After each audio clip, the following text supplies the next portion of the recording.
I will be talking about Ohm's law, resistance, how resistance depends on the dimensions of the conductor, and resistivity. Ohm's law states that the potential difference applied across the ends of a conductor is proportional to the current flowing in the conductor. If a potential difference of V is applied across the ends of a conductor and the current flowing in the conductor is I, then by Ohm's law, V is proportional to I, or V equals R into I. R is the constant of proportionality. It is known as the resistance of the conductor.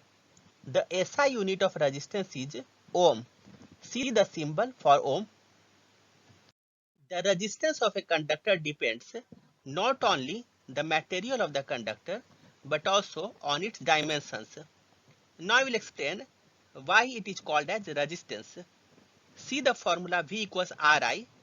From this formula I find that for a given potential difference, if R is higher, that is if resistance is higher, then I, that is current, is smaller.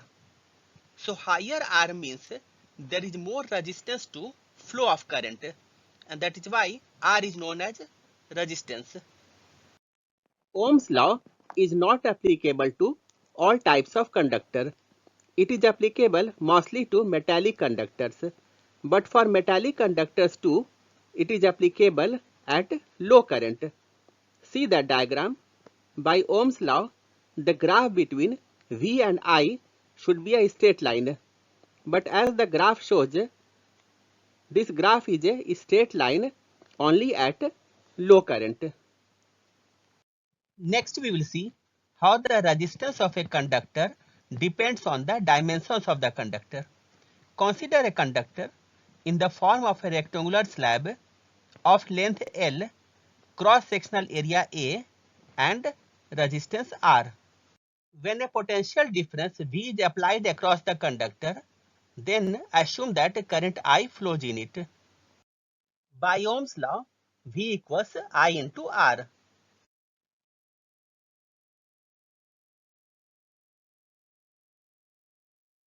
Then current I flows in each conductor.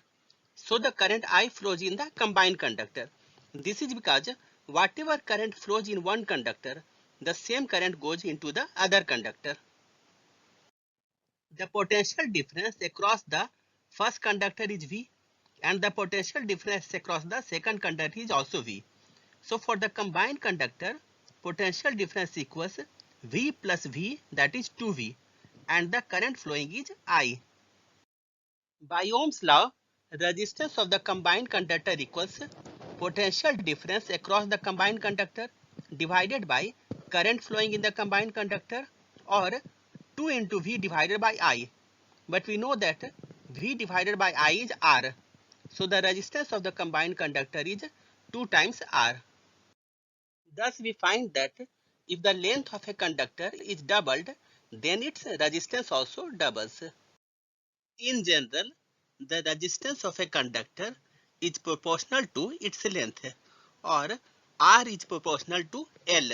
Call this proportionality relationship as 1.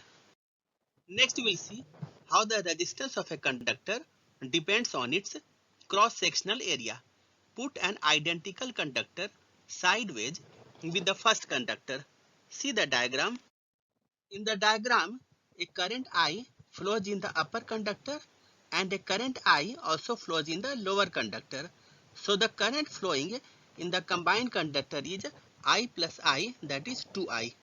For the combined conductor, the cross-sectional area is A plus A, that is 2 times A.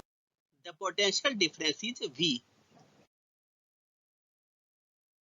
We have already seen that the current flowing across the combined conductor is 2 times I. Therefore, the resistance of the combined conductor is V divided by 2I, because the potential difference is V and the current flowing is 2I. Since V divided by I is R, so the resistance of the combined conductor is R divided by 2. We find that if we double the cross-sectional area of a conductor, then the resistance of the conductor changes by a factor of half. In general, the resistance of a conductor is inversely proportional to its cross-sectional area, or R is proportional to 1 divided by A. Call this relationship as 2. Earlier we saw R is proportional to L.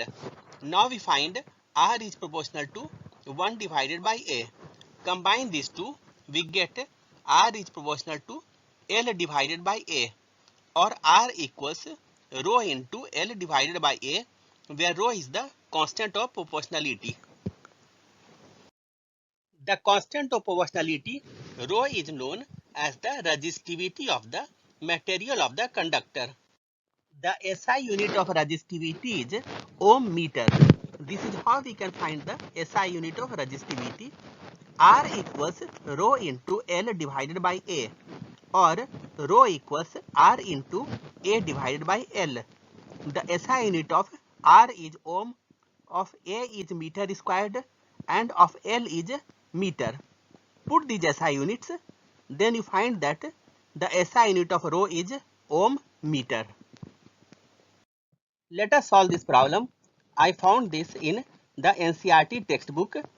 A negligibly small current is passed through a wire of length 15 meter and uniform cross section of 6 into 10 to the power minus 7 meter squared, and the resistance is measured to be 5 ohm.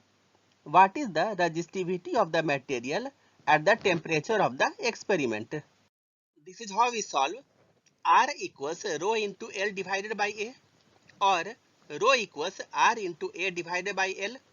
Put the values of R, A and L, solve, and you will find that rho, that is resistivity, equals 2 into 10 to the power minus 7 ohm meter.